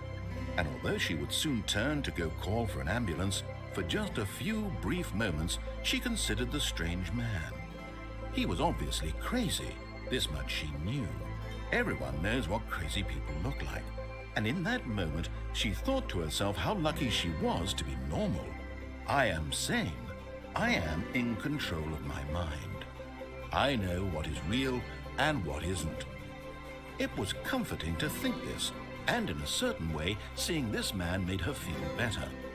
But then she remembered the meeting she had scheduled for that day, the very important people whose impressions of her would affect her career, and by extension, the rest of her life.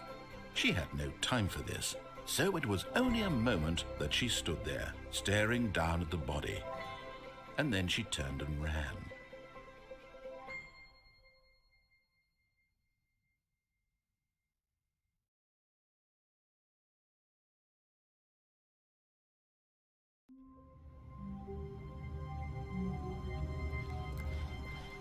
Someone was following Stanley. He was sure of it.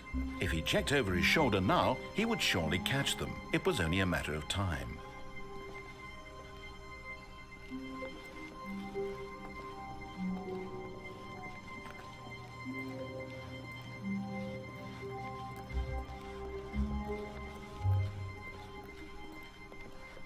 When Stanley came to a set of 2 open doors, he entered the door on his left.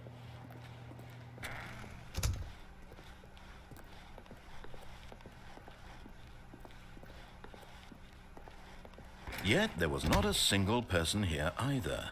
Feeling a wave of disbelief, Stanley decided to go up to his boss's office, hoping he might. Coming to a staircase, Stanley walked upstairs to his boss's office.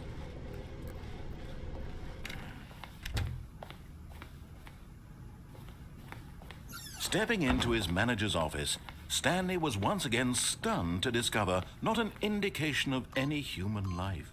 What could it mean? Stanley was in such a rush to get through the story as quickly as possible, he didn't even have a single minute to just let the narrator talk. That kind of anxiety isn't healthy, so he relaxed for a few moments with some calming New Age music.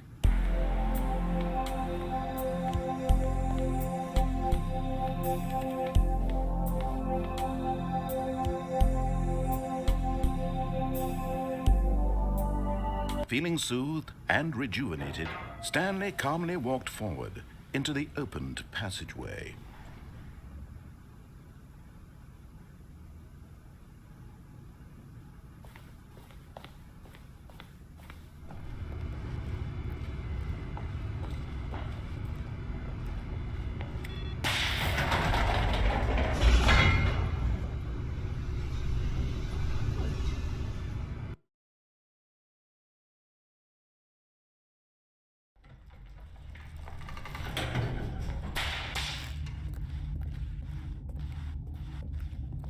Stanley walked straight ahead through the large door that read Mind Control Facility.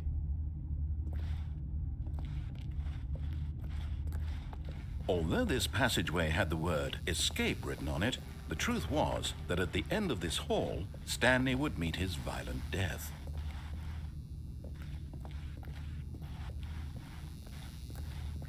The door behind him was not shut.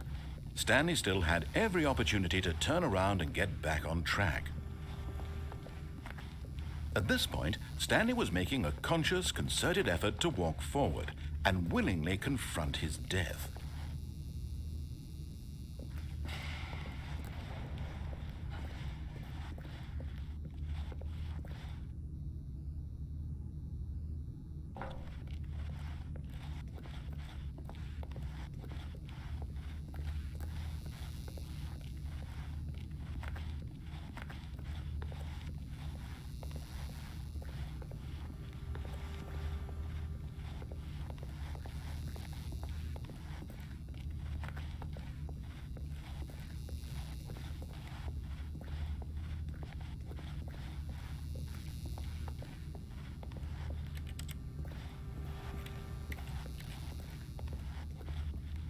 But of course, Stanley thought better of it and realized he simply had too much to live for.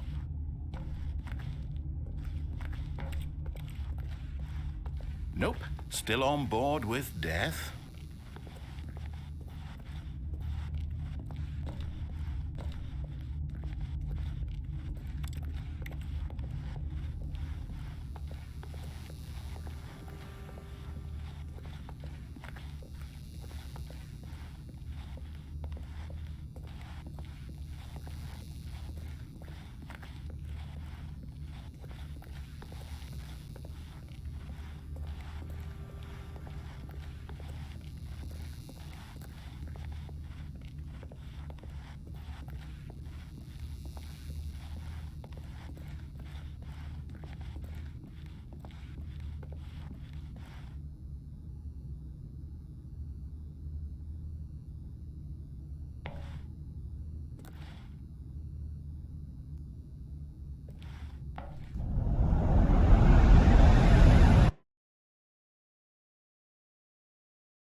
As the machine whirred into motion and Stanley was inched closer and closer to his demise, he reflected that his life had been of no consequence whatsoever. Stanley can't see the bigger picture. He doesn't know the real story, trapped forever in his narrow vision of what this world is. Perhaps his death was of no great loss, like plucking the eyeballs from a blind man. So he resigned and willingly accepted this violent end to his brief and shallow life. Farewell, Stanley.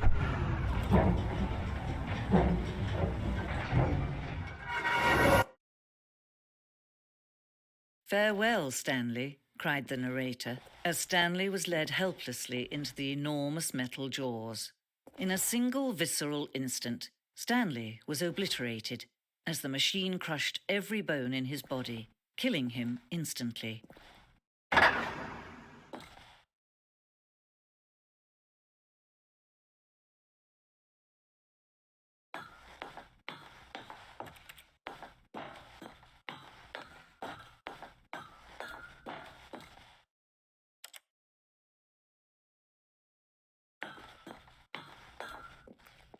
And yet it would be just a few minutes before Stanley would restart the game, back in his office, as alive as ever. What exactly did the narrator think he was going to accomplish?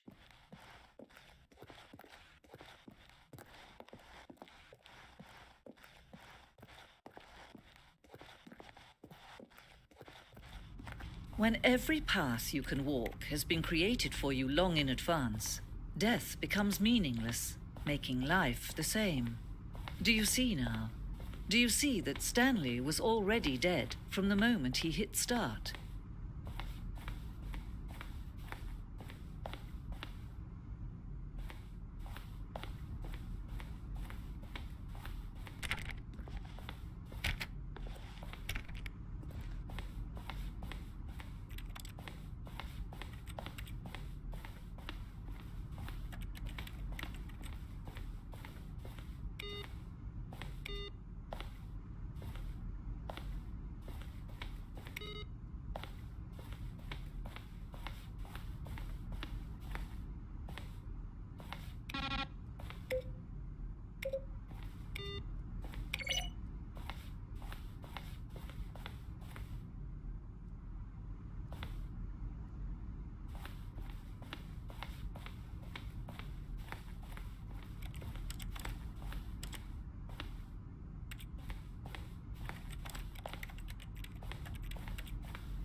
They're throwing a surprise. Then he pushed them.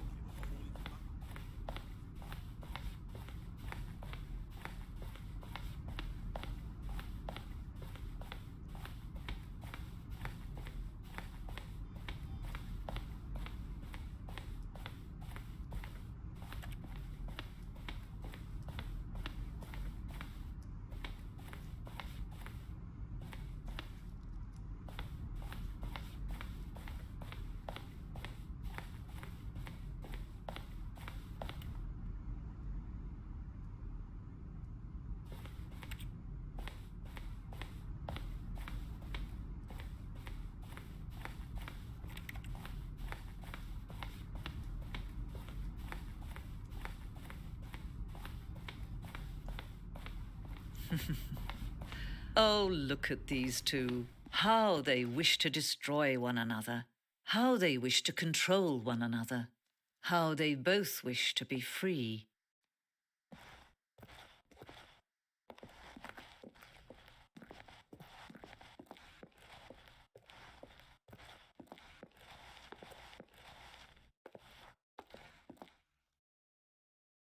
Can you see? Can you see how much they need one another? No, perhaps not. Sometimes these things cannot be seen. But listen to me. You can still save these two. You can stop the program before they both fail. Push escape and press quit. There's no other way to beat this game. As long as you move forward, you'll be walking someone else's path. Stop now and it'll be your only true choice.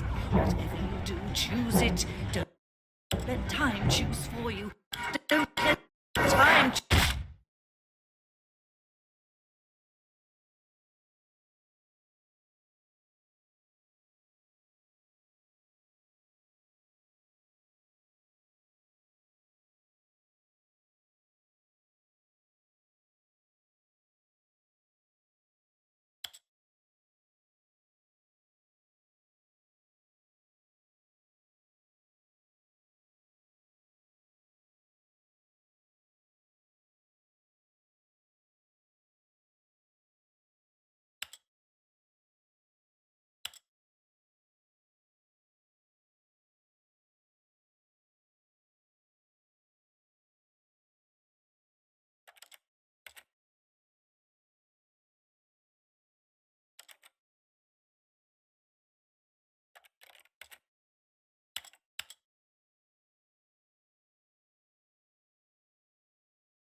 Hello. This is a recorded message scheduled either by you or a person in your place of work. The purpose of this message is to warn you about the dangers of recorded messages. If at any time you believe you are listening to a recorded message, please terminate it immediately and cease all flow of information from the recorded message into your perceptual sphere. Thank you, and have a pleasant day.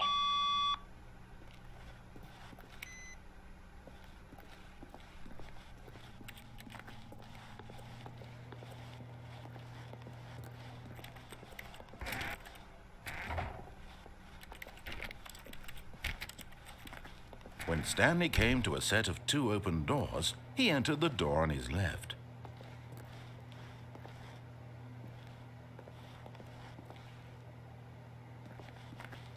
This was not the correct way to the meeting room, and Stanley knew it perfectly well. Perhaps he wanted to stop by the employee lounge first, just to admire it. And here it was, the lounge. But eager to get back to business, Stanley took the first open door on his left. And so he detoured through the maintenance section walked straight ahead to the opposite door and got back on track.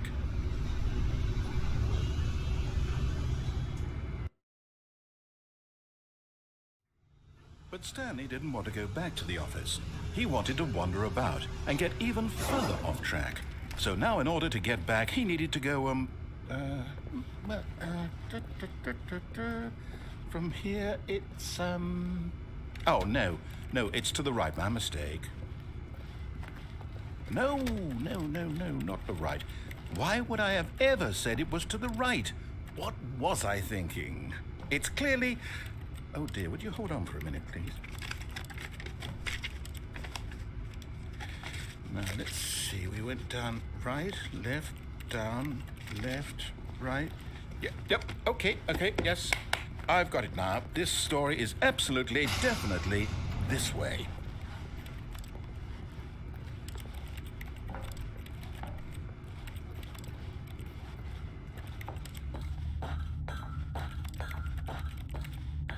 No. This isn't right at all. You're not supposed to be here yet. This is all a spoiler. Quick, Stanley, close your eyes. Okay. We just have to get back to, oh,